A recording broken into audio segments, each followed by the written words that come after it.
any percent is better than no percent. Again, I'd rather 10% of $1,000,000 than 100% of 1,000 all day, every day. Okay. Renewals also, what you want to focus on is retaining your clients. So when they come up for renewal, let's say there was no premium increase at all.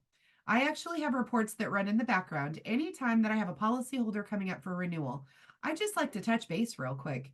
Mr. and Mrs. Customer, thank you so much for being with us. I see that you're coming up for renewal. I just wanted to double check. This is cross sell.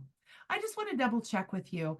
Where is it that your auto is placed? Do you want me to run those together and see what kind of discounts there are for you? Mr. and Mrs. Customer, I see that you have 500,000 liability on your homeowners. If somebody were to get hurt or something were to happen, you've got the other guy taken care of. Have we gotten you taken care of yet? Would you like me to run a life insurance quote for you? So, renewals are a good opportunity to take a look in, see if there's anything else that you can provide your customers. It's also a great opportunity for you to say, Mr. and Mrs. Customer, if I've done a good job for you, would you mind leaving me a 5-star Google review?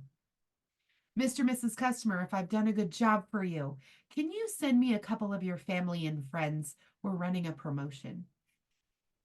It works. It works. And, it's something that actually I'm really proud of. Renewal calls, birthday calls, anytime that I have an opportunity, if you have an opportunity to speak with your customer, if you're at a large corporate call center, you may not have that opportunity.